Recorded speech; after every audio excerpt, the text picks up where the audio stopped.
Ayon kay Pangulong Aquino, patuloy na igigiit ng Pilipinas ang karapatan nito sa West Philippine Sea. Ang sa Pilipinas ay sa Pilipinas. No nation can claim an entire sea. Sinabi ni Chinese Admiral Sun Jingguo na ang ginagawang construction ng China ay justified, legitimate at reasonable. Pagdating naman sa paglilingkod, buo po yung loob namin. China's latest moves are really changing the game. Nakakarinig tayo ng mga challenges from the Chinese Navy, pero it will not stop us from doing our mandate. The Department of Foreign Affairs will push for a freeze in all activities that could further heighten tensions in disputed areas in the South China Sea. Tayo naman po gusto nating makipagkamay sa bansang China. Pero minsan po mahirap makipagkamay kung yung paa ko tinatapakan mo. We have gone to a forum where warships don't count, warplanes don't count, atomic bombs don't count, aircraft carriers don't count. Dumulog tayo sa tinatawag na arbitration. Rule of law. Hindi na kesyo mas malaki ay kung ano ang gusto nila ay masunod. The Philippines case is pretty strong. This is an intergenerational struggle.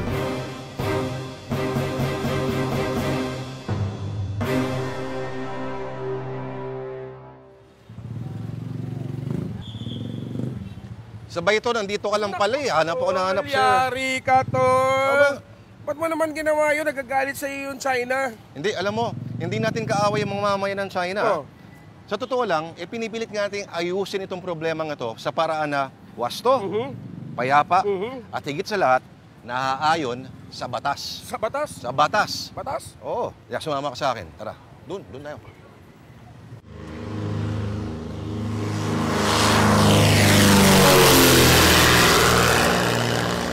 Kung sa maliit na eroplano, 1 oras at kalahati lang ang Ayungin Shoal mula sa Puerto Princesa, Palawan.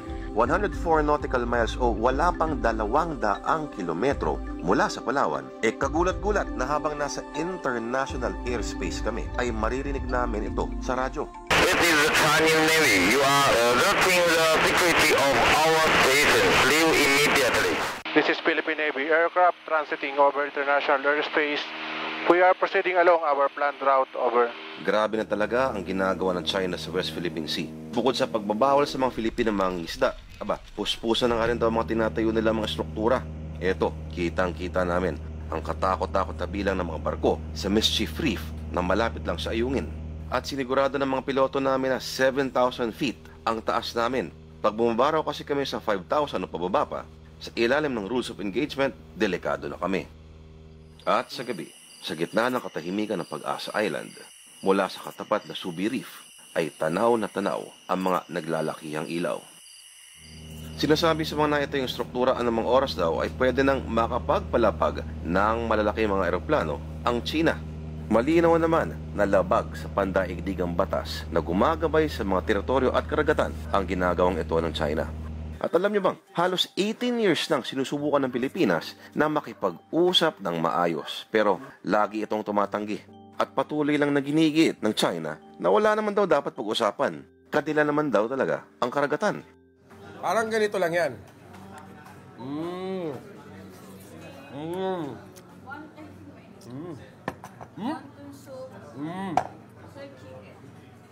Akin to eh.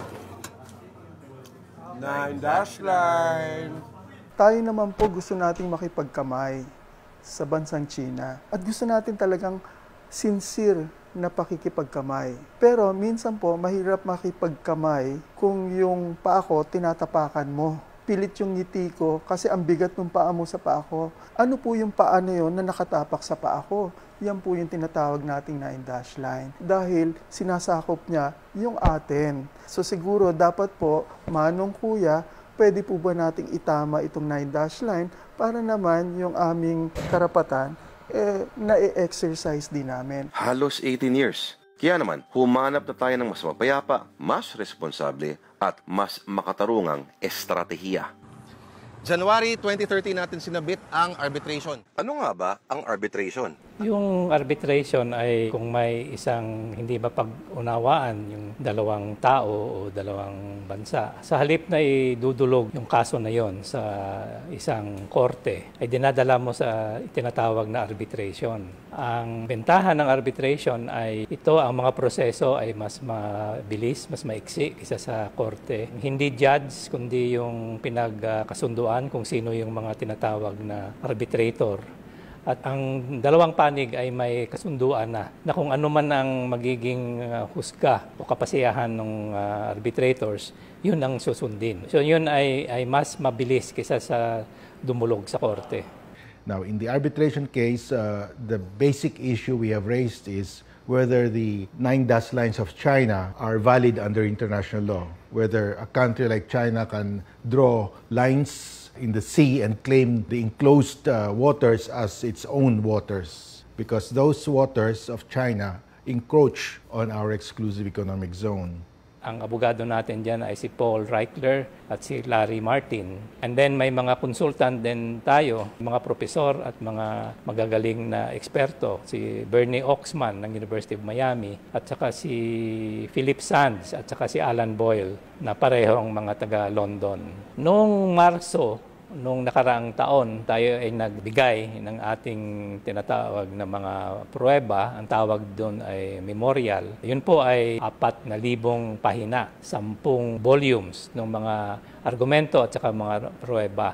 Noong Pebrero, nagpadala ulit tayo ng pangalawang memorial, 3,000 pages naman. Ang bisa ng UNCLOS ay magsabi kung ano ang karapatan ng mga bayan sa mga dagatan. Ang UNCLOS ay walang karapatan na magsabi sino ang may-ari ng lupa. So ang dinulog natin na arbitration ay hindi magsasabi kung sino ang may-ari, kunwari, ng Scarborough Shoal. Ang katibayan ng UNCLOS ay kung sino ang may karapatan na gumamit ng dagat sa paligid ng Scarborough Shoal.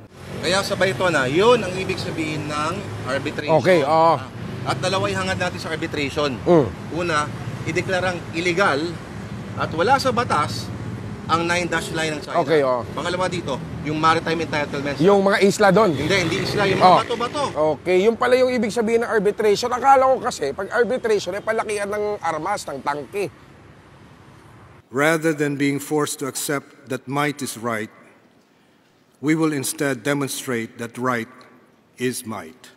By going to the tribunal, we have gone to a forum where warships don't count, warplanes don't count, atomic bombs don't count, aircraft carriers don't count. It's just a question of what is the law.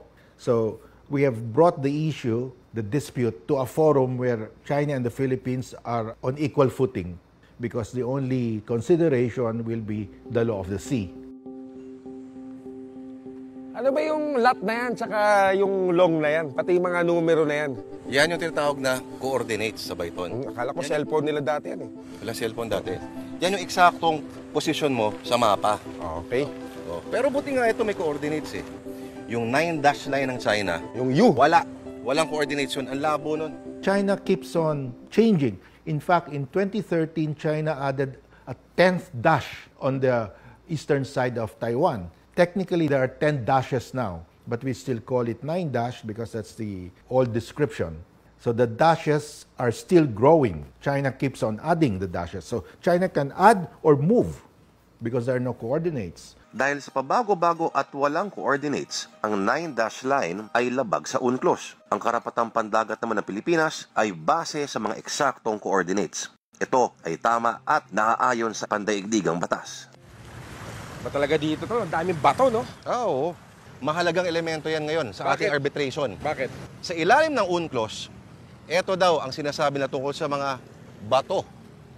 Ayon sa UNCLOS, kung ikaw ay nakatira sa isla na kaya kang buhayin na may natural na pagkukunan ng maiinom na tubig, pagkain at pananim, karapatan mo ring linangin, gamitin, pakinabangan para sa sarili ang mga yaman tulad ng isda, langis at mga mineral na sakop ng 200 nautical miles mula sa baybay ng islang tinitirhan mo. Ang pinaglalaban ngayon ng Pilipinas sa korte, ang mga inaangkin ngayon ng China sa practice ay hindi pwedeng tawagin mga isla, kundi pawang mga bato lamang. At ang iba pa nga ay luli o lulubog, lilitaw. Therefore, walang karapatan ito sa 200 nautical miles ayon sa batas. Ang Mischief Reef po o Panganiban Reef, ito po ay isang low tide elevation. Ang isang low tide elevation po, ito yung feature na pagka low tide, nasa taas siya ng tubig.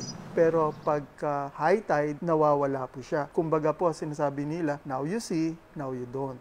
Yan po ay hindi isla. Dahil hindi isla yan, hindi po yan dapat pag-awayan o hindi yan capable sa territorial dispute. Hindi po pwedeng angkinin yan. Yan po ay nabibilang doon sa isang bansa na kung saan siya ay within 200. Kasi ang klasifikasyon ng isang low tide elevation continental shelf. So as continental shelf, kung nasa 200 kita, sakin ka. It seems pretty clear from previous descriptions of these islands that most of them are underwater at high tide, would be naturally, so therefore they're not islands at all, they don't count as islands. Or the other ones are literally just rocks, and so they don't get the 200 nautical mile exclusive economic zone. Ano kaya ang tsansa natin na sa atin papanig ang tribunal?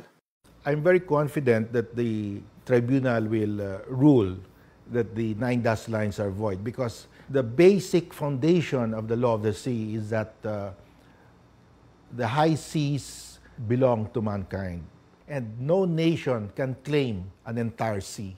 Our strongest argument is a state like China cannot appropriate what international law gives to us, our exclusive economic zone. Ang problema dyan sa 9 dash line na yan, nag-e-encroach siya doon sa lehitimong karapatan natin na sinabi ng UNCLOS ay atin.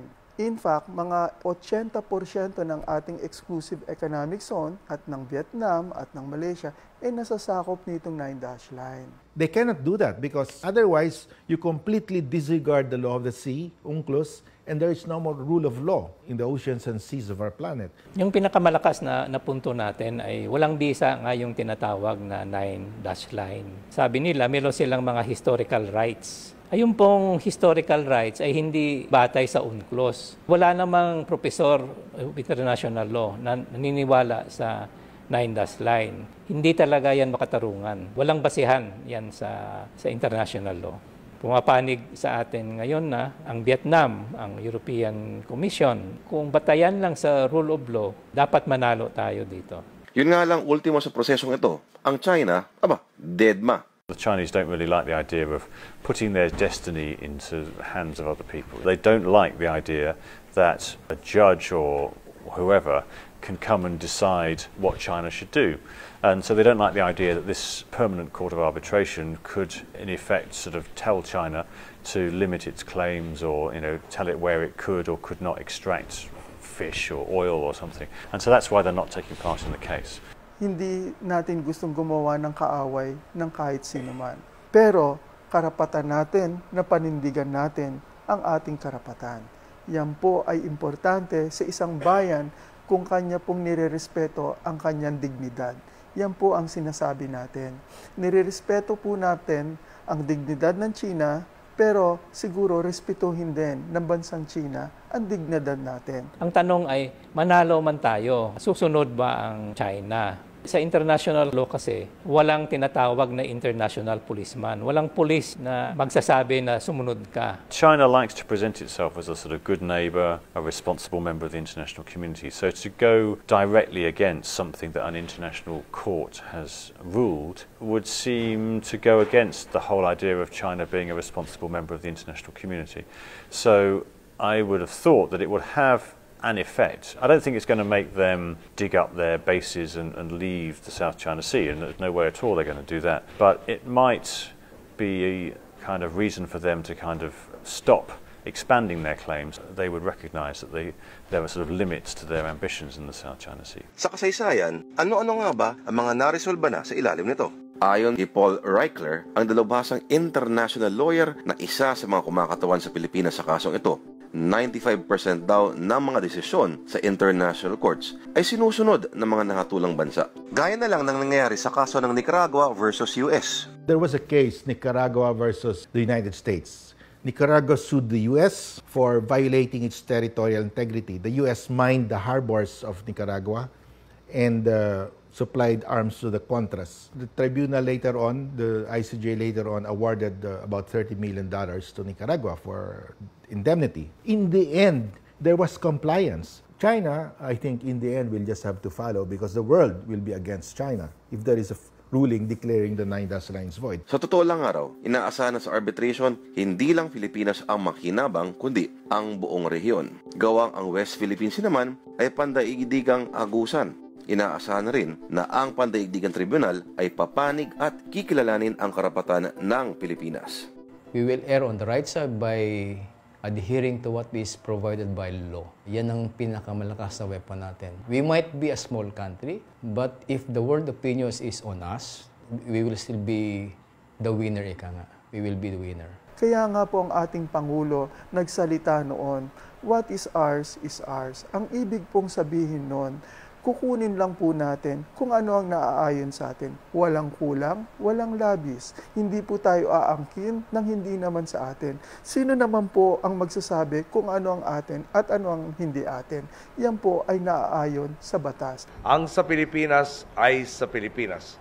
At kaya nating pumalag at ipagtanggol ang sarili tuwing may sisindak sa atin sa loob mismo ng ating bakuran. Hindi naman matatawaran talaga ang husay, tapang at pagiging makabayan ng mandirigmang Filipino.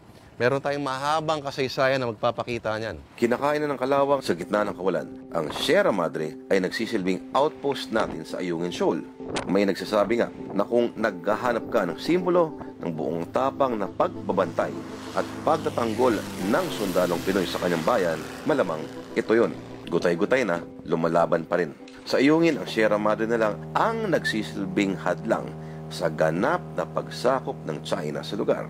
At atat na atat nga ang China na pumasok sa Ayungin kung pagbabasehan ang barkong ito ng Chinese Coast Guard na umaali-aligid lang sa labas ng bahura. Ang tumatao sa Sierra Madre ay mga magigiting nakawani ng Philippine Marines. Sina Teniente Mark Anthony Jordan at Sargento Arnel Paalan ay nagbantay sa karag-karag na barko mula Oktubre noong nakarang taon hanggang nitong Pebrero. Pakwento naman kung gaano kadelikado yung mismong paglusot doon sa Chinese Coast Guard para makarating sa Sierra Madre. Bali nung pagdating po namin doon, malayo pa lang nakita na namin yung dalawang Chinese Coast Guard. Nakabalandraw sila doon sa parang entrance. So ang ginawa po nung vessel namin, tinumbok niya yung rear side ng Chinese Coast Guard. Dahil malaki yung Chinese Coast Guard, medyo mabagal yung ikot niya. So doon po kami nakagain ng advantage para makapasok sa Ayungin Shoal. So, ang delikado po doon is hindi namin alam kung baka pumasok ko sa isip nila na banggain kami kasi nangyari na ho yun, ginawa na rin nila sa ibang bansa tulad ng Vietnam. Ganun. Bilang isang sundalo na naka-assign doon, di naman din kami papayag na masakop tayo doon ng kabilang bansa. Kung ano yung tasking namin doon na binigay sa amin, gagampanan namin. Sa Sierra Madre, ang isang pangunahing kalaban nila ay kalungkutan. Lungkot po talaga. Sa part ko, as OIC doon, part ko nung trabaho ko na i-observe yung tropa. Titignan mo sila kung ano yung, kumbaga, baka may nakatungangan na lang dyan sa dagat o ganun, tas nalulungkot. So, ang ginawa ko, bago ako umakyat dito, nagdala ako ng mga magazines, libro na babasahin. May hard drive po ako, pinuno ko ng movies lahat yun. Tapos nagdala din kami ng DVD. So, ang ginawa ko, every night, pati yung mga movies, dinivide ko yun. Para hindi naman nakakasawa, ganun. No? So, every night, nagdadalawang movies kami bago mag-post, ganun, bago matulog, ganun. Kasi pero, pag natutulog kami, may nagpo-post eh. Hanggang saan umabot yung, sabi nila, F4 daw yung buhok mo nun? Opo. Bali, nung pumunta ko kami doon, nagdala kami ng gunting, tsaka shaver ho. Siguro mga after 2 weeks or 3 weeks, yung shaver ho namin, kalawang na. Hindi na namin pwede ipangahit. So, yung after a month, yung gunting namin, kinalawang na rin. So, hindi na rin nakakagupit ng buhok. Hindi raw nawawala ang barkong China sa lugar na ito. Kung sila Teniente at Sargento ay nagtsatsaga ng ilang buwan sa iisang bulok na barko na walang signal ng cellphone, walang internet at walang telebisyon, papalit-palit raw ang mga Chinese Coast Guards. Pag may aalis, may darating ding kapalit na barko. Kaya sa pagdadala ng mga supplies para sa mga nasa Sierra Madre, sinusubukan daw nitong harangin o pahirapan. Pero mga gaya na Teniente Jordan at Sargento Paalan, talagang susukatin ang tibay ng kanilang pasensya at tapang. Gigilid sila, sir, sa breaker. Sabay magwawangwang, sir. Yun ang lagi nilang ginagawa, sir. Parang nagwawangwang sila ng ginagawa? May pinupokpok naman kami, sir, na parang tangke, sir, ng acetylene, sir. Sir. Wala na laman yun? Wala na, sir. Walang laman, sir. Pero malayo-layo pang ipakatay sa mga magbabakal ng nabotas at mga junk shops ang lumang barkong ito. Pa-explain naman, Teniente, ano ba yung strategic significance ng Ayungin Shoal? Unang-una ho, yung Ayungin Shoal, napakalapit ho niyan sa Palawan. Tapos yung katabi nun, Mischief Reef. So may garrison na ho yung military ng China doon. May tendency ho na pag na-occupy nila yon, magtatayo din ho sila ng military garrison. So sa personal kong pananaw, baka isang araw ho, pagising natin, andun na yung military ng China. Personal ko lang ho na pananaw yun. Kasi napakalapit ho eh. Dapat ho talaga na hindi natin i-give up yung claim doon sa Ayungin Shoal po. So hindi naman sinasabing wala tayong lakas. Meron tayong lakas. Pero ang pinaka-weapon natin with regard to this happening here at South China Sea is pagiging rules-based and what is in accordance with international law. Yun ang pinaka-weapon natin. At ito rin ang magsasabi sa buong mundo na ang Pilipinas, maliit man ito, pero ito ang ginagawa niyang tama. Sa magkabilang dulo ng mga karagatang ito, ang mga kalupaan ng China at Pilipinas. Daan-daang kilometro ang haba at posibleng mahaba-habang pakikibaka rin ang ating inaasahan. We should persevere here. There is no instant gratification here, even if we have a favorable ruling. So we must prepare ourselves for a long struggle because that's the only way we can defend our maritime zones. That's the only way we can protect ourselves. Otherwise, we will lose our fishing grounds, our mineral resources, our oil and gas. So we must be prepared to continue this struggle for the next 25 years, if it has to last that long. Because we have to preserve these resources not only for ourselves, but for the next generation of Filipinos. Hinihintay natin ang kalalabasan ng arbitration na tiwala ang ating mga dalubhasa ay papanig sa Pilipinas. Mabuti na lang at ang mapayapang pakikibakang ito ng Pilipinas ay may suporta ng international community. Pero dapat ay obligasyon rin nating lahat ng mga Filipino na armasan ang mga sarili natin ng kaalaman sa mahalagang usapin na ito.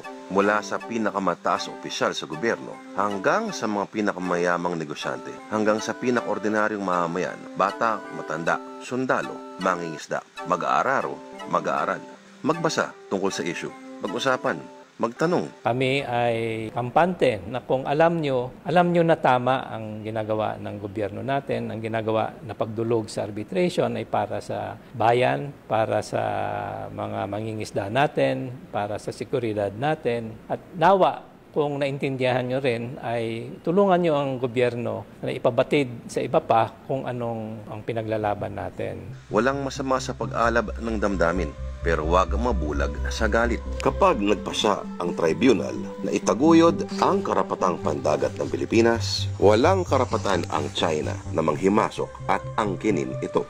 Isa itong tagumpay, hindi lang para sa ating mga Filipino, kundi para sa diwa ng batas. Dahil ang dapat na gumuguhit ng mga teritoryo sa isang sibilisadong mundo ay hindi armas, kundi batas.